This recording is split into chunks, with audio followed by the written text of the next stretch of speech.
Just kidding. Questions when y'all are ready.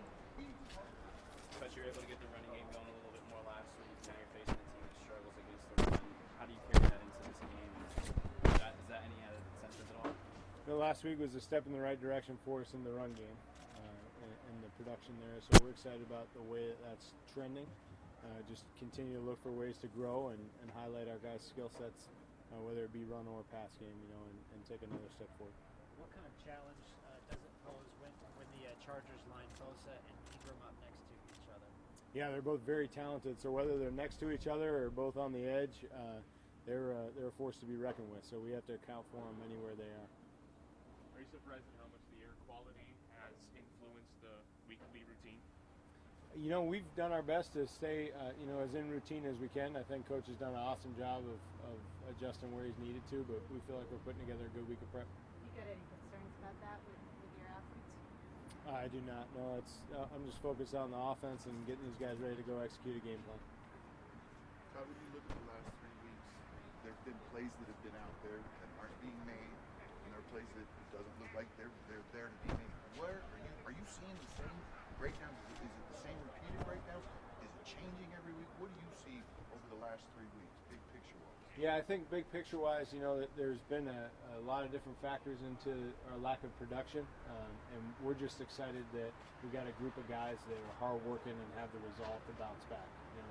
We haven't seen any disbelief in what we're doing. We just need to do things a little bit better, execute a little bit better, call plays a little bit better. Everybody's looking to do their part just a little bit better, and we're excited to see what that looks like. Of course, they'll go on for 3 weeks. Are you concerned that these issues, whatever they be, whether they're new, or repeated, whatever, how concerned are you that you are here where you are right now? I wouldn't call it concern. I'd call it a continued attention to detail.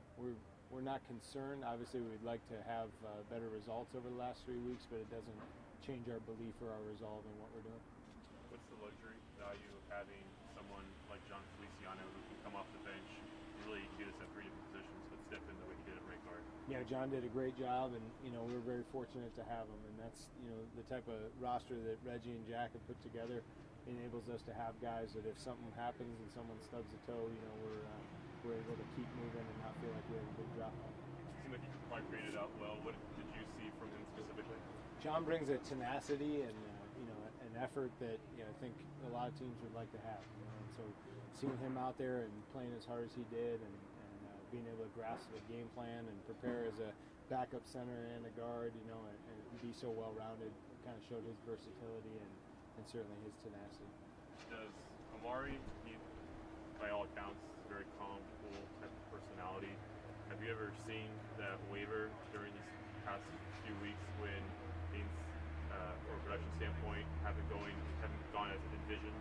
Not at all, no. That's one of the best things we got going on this team is that we're all in this together and it's all a family environment. We truly have each other's back. So as Amari's had ebbs and flows throughout his career and certainly not satisfied with his production to this point, it's not showing in his attitude or his approach.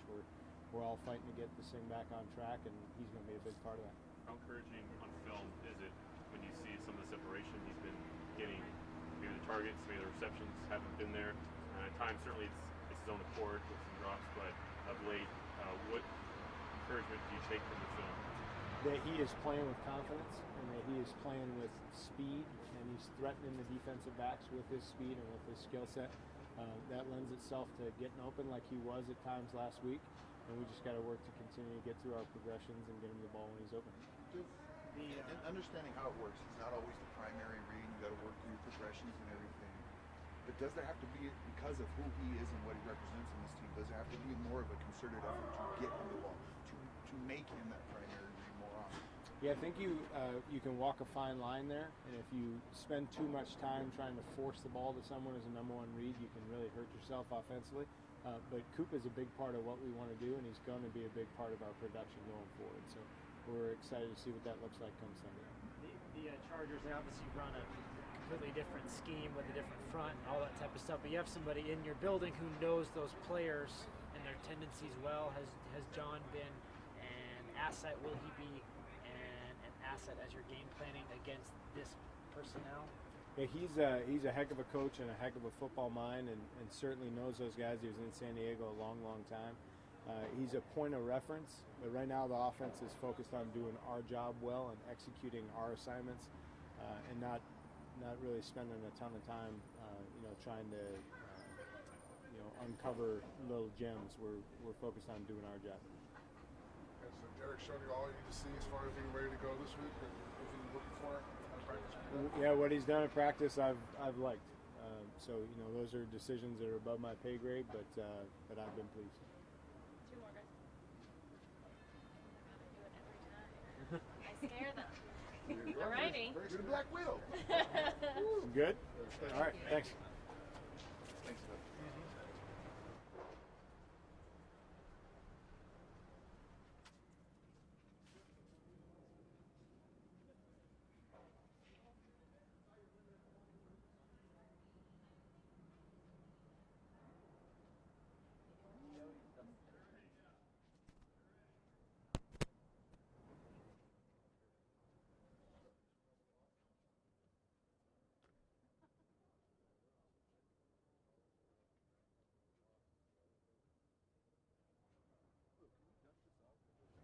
He dusted off.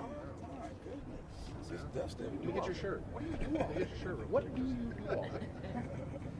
What do you do all day? How's the air quality seem out there to you?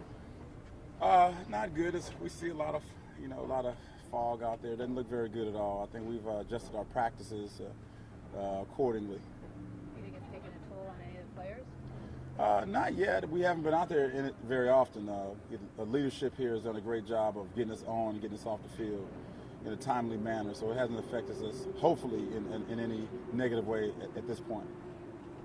What did you see on the film from last Sunday from Calif? Why he wasn't able to pressure the quarterback as much as he has in the past? We didn't get to the quarterback. I think every time you go into the game, you have a plan to get to him, and they also have a plan to stop Calif from getting there. So it's like their plan versus our plan, and then at the same time, it's a team effort. I mean, everybody on the line, everybody in the secondary, in the linebacker position, everybody has to work together in order for a play to be successful. So it's not just one guy not getting there, it's everybody working together to make the plan successful in order for us to win that play. Obviously, you know the Chargers personnel plenty well, having faced them twice a year. Still, John has been around them 16 times a year, including the offseason. What sort of resource has Pags been this week? Pags has always been a fantastic resource. Again, we played him for a few years now, and know him very well. And the fact that he's been there so long, and he has a little more insight to what they think or what they might see when they see us play, different ways they might want to attack us and things like that. So that certainly helps us out in a lot of ways, to see how we want to go forward. You had a couple of those inside backers go down during the game. Is there any concern just about how thin you guys are at that point making do with? No question. There's always a concern when someone goes down. I mean, you don't want to see anybody get injured. At the same time, that's where your practice, your meeting time, the next man up mentality. We expect these guys to be pros, to step in and play at a high level. Is it harder because some of those guys that would have to step up in terms of run defense, especially, they're just not the same build and size as some of the guys? Well, we'll see. Practice is practice, and games are games. I think that study is one thing, but I don't think anybody knows exactly what's going to happen. I mean, you know a lot of different players with different sizes. The bigger guys aren't the better guys. The smaller guys aren't the better guys. It's the guys who are prepared, who practice, who know what they're doing, and go out and make plays. So it just comes down to how do you play on Sunday, and that has a lot to do with how you practice and prepare during the week. In your evaluation, not just based off last week, but through 5 games of Sean Smith. Well, I tell you, it's we win as a team, we lose as a team. I think that it's a matter of making plays, and I think that all of us aren't happy with the way things have been going, and we have to continue to improve. There's some things when you look at our group that we've improved on, and some things that we still have to improve. But I don't think it's fair to pull one person out? Because this is the Not ultimate asking you- team game. not asking you to- Everybody's connected. The pass rush, the guys in the middle, everybody working together. Everybody's connected. So we up, and we're celebrating as winners. And then when we're unhappy and we lose as a team as well. So it's not Totally get that.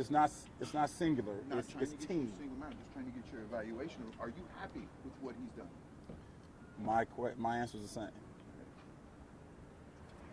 Coach, you've seen him many times over the years, but what sets a guy like Phillip Rivers apart? What kind of challenges does he present? Well, he's very bright. I think he understands, the game. I think he's been around a long time and has seen a lot, and he understands how to bring his information and his experience to the field.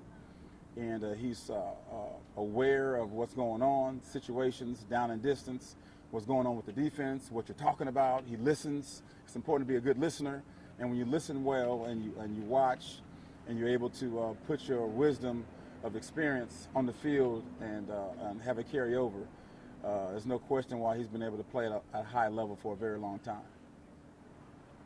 Tyrell Williams is someone they like to run a lot of crossing routes with, but both he and Travis Benjamin have a proven knack for being able to stretch the field. Right. What do you see from those two in that regard? Just, really good football players, know how to make plays, good catchers, good runs after catches, and the entire group, really high-skilled group. They've gotten better, faster, smarter, running routes really good. Really impressed with what we see on film. Hunter Henry, he's somebody who obviously learned behind Antonio Gates, not a bad place to be. Right. He does seem to be starting to come to his own a little bit on the offense. What have you seen just from his progression from year one to year No two? questions. Hunter's been very impressive. Catches the ball well, blocks well.